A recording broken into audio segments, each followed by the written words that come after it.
SC వర్గీకరణపై supreme court తీర్పు రాజ్యాంగం వ్యతిరేకం. ఎస్సీ వర్గీకరణ వ్యతిరేక పోరాట సమితి చైర్మన్ జి. చెన్నయ్య దేశంలోని మనువాద అగ్రకుల పార్టీలన్నీ వారి అధికారాన్ని సుస్థిరం చేసుకునేందుకు దేశంలోని మెజారిటీ ప్రజలైన ఎస్సీ ఎస్టీలను విభజించి వారిని బలహీనపరిచే కుట్రలో భాగమే సుప్రీంకోర్టు ఎస్సీ ఎస్టీలకు వర్గీకరించి క్రిమిలేయర్ వర్తింపచేయాలన్న తీర్పు అని ఎస్సీ వర్గీకరణ వ్యతిరేక పోరాట సమితి చైర్మన్ జి. చెన్నయ్య ఆరోపించారు.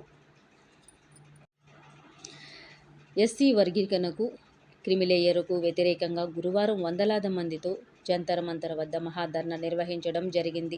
ఈ ధర్నాలో ముఖ్య అతిథిగా పాల్గొన్న మాల మహానాడు జాతీయ అధ్యక్షులు ఎస్సీ వర్గీకరణ వ్యతిరేక పోరాట సమితి చైర్మన్ జి. చెన్నయ్య మాట్లాడుతూ మహాధర్నా ప్రజా సంఘాల జేఏసీ చైర్మన్ జి. చెన్నయ్యను ఏంటంటే ఈ సుప్రీంకోర్టు మాకు వ్యతిరేకంగా తీర్పు ఇచ్చినందుకు మేము బాధపడుతున్నాం, వ్యతిరేకిస్తున్నాం. అందుకనే సుప్రీంకోర్టు ఇచ్చిన తీర్పును వెనక్కి తీసుకోవాలని. ఇది సుప్రీంకోర్టు తీర్పు కాదు, మోడీ తీర్పు.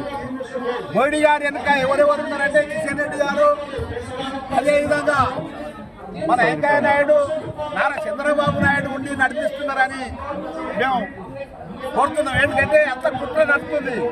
అందుగురించనే మేము ఎంతవరకైనా న్యాయ పోరాటం చేసి ఎస్సీ వర్గీకరణ కాకుండా అడ్డుకుంటామని కూడా మేము డిమాండ్ చేస్తున్నాం.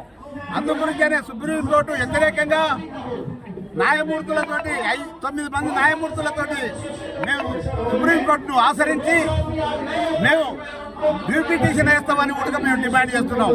అందుగురించనే మోడీ ప్రభుత్వం దీని దగ్గర ఉద్యమాలు చేస్తాం, న్యాయ పోరాటం చేస్తాం. మేము పెద్ద ఎత్తున మాలలకు అన్యాయం జరిగింది.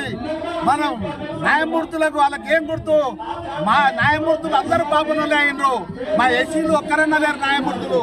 న్యాయమూర్తులకు ఉంటేనంటే ఈ తీర్పు ఇయ్యారని కూడా మేము కోరుతున్నాం.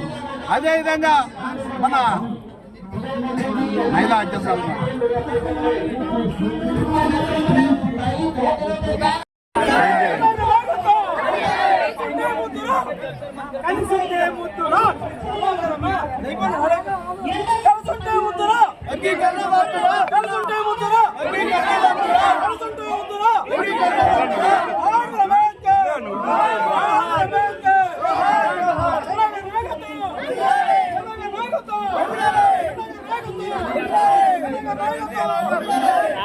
For watching. For more updates subscribe to my channel.